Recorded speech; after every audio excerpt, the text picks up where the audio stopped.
Pernahkah kamu berada di sebuah perjalanan yang seharusnya biasa saja, namun justru mengubah seluruh hidupmu? Di kota asing, jauh dari rutinitas, jauh dari orang-orang yang mengenal kita, batas seringkali menjadi kabur. Dan di sanalah hal-hal yang seharusnya tidak terjadi justru menemukan jalannya sendiri.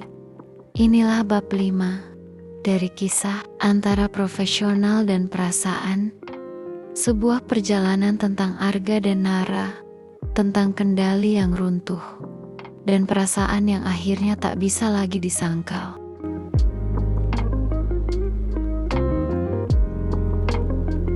Pesawat itu mendarat dengan mulus di sebuah kota yang tak pernah benar-benar tidur.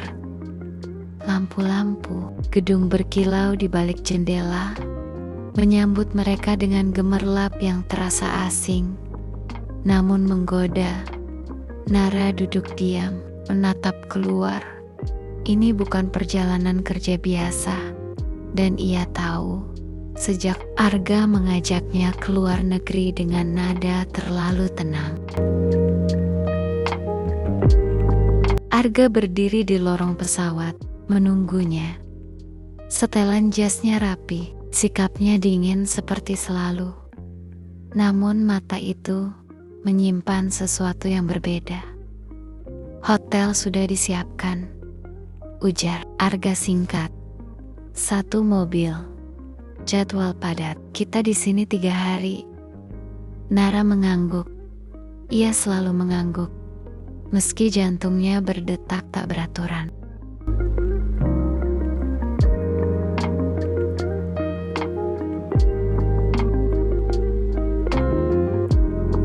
Hotel itu berdiri megah di pusat kota. Lampu keemasan, aroma bunga segar, dan suasana yang terlalu intim untuk sebuah urusan bisnis. Saat resepsionis menyerahkan kartu kamar, Nara menangkap detail yang membuat dadanya mengeras. 1 kartu, 1 nomor kamar.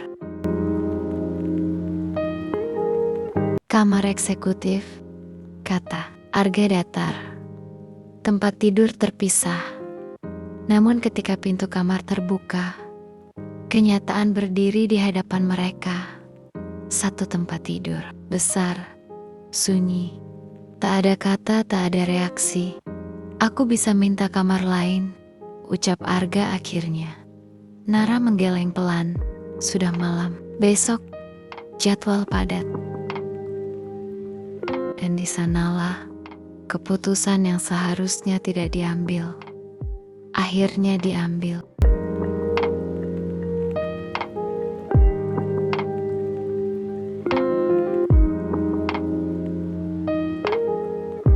Malam turun perlahan. Mereka berdiri di balkon, memandang kota dari ketinggian. Kenapa kamu setuju ikut? Tanya Arga tiba-tiba. Nara terdiam.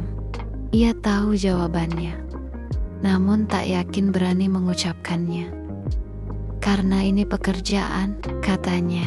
Akhirnya, Arga tersenyum kecil. Jangan bohong kamu, selalu jujur, bahkan saat seharusnya tidak. Nara menatapnya. Aku ikut karena aku percaya padamu. Kalimat itu jatuh berat di antara mereka. Untuk pertama kalinya, Nara melihat Arga bukan sebagai CEO, melainkan seorang pria yang sedang berperang dengan perasaannya sendiri.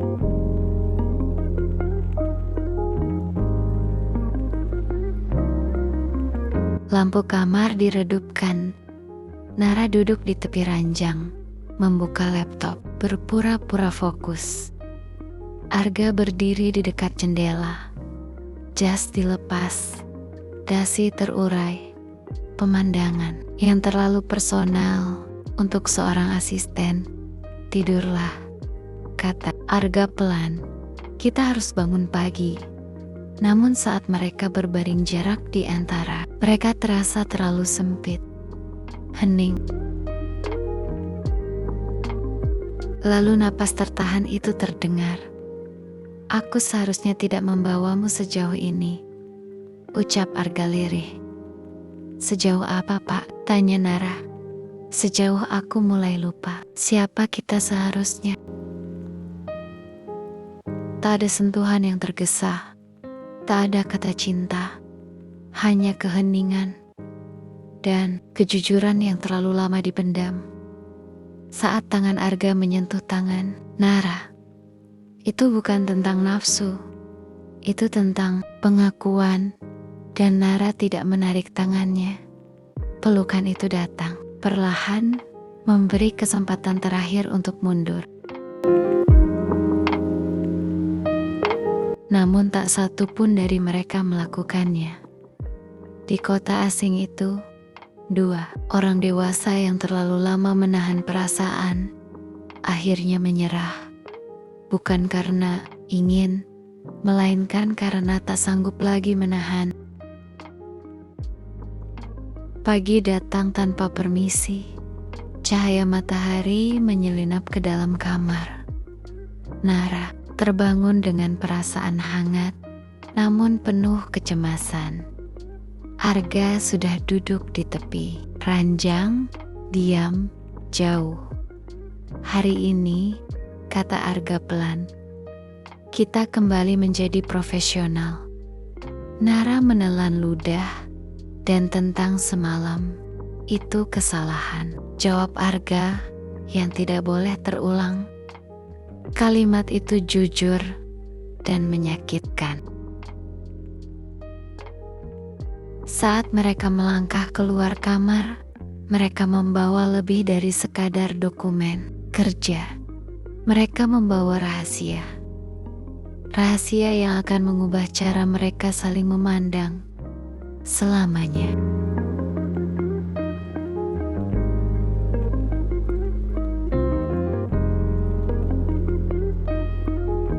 Ada perasaan yang tidak lahir untuk dimiliki, namun terlalu kuat untuk diabaikan.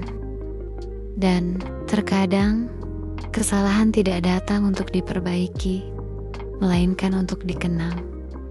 Terima kasih sudah menyimak Antara Profesional dan Perasaan, Bab 5. Jika kamu merasakan emosi yang sama, jangan lupa like, subscribe, dan bagikan cerita ini.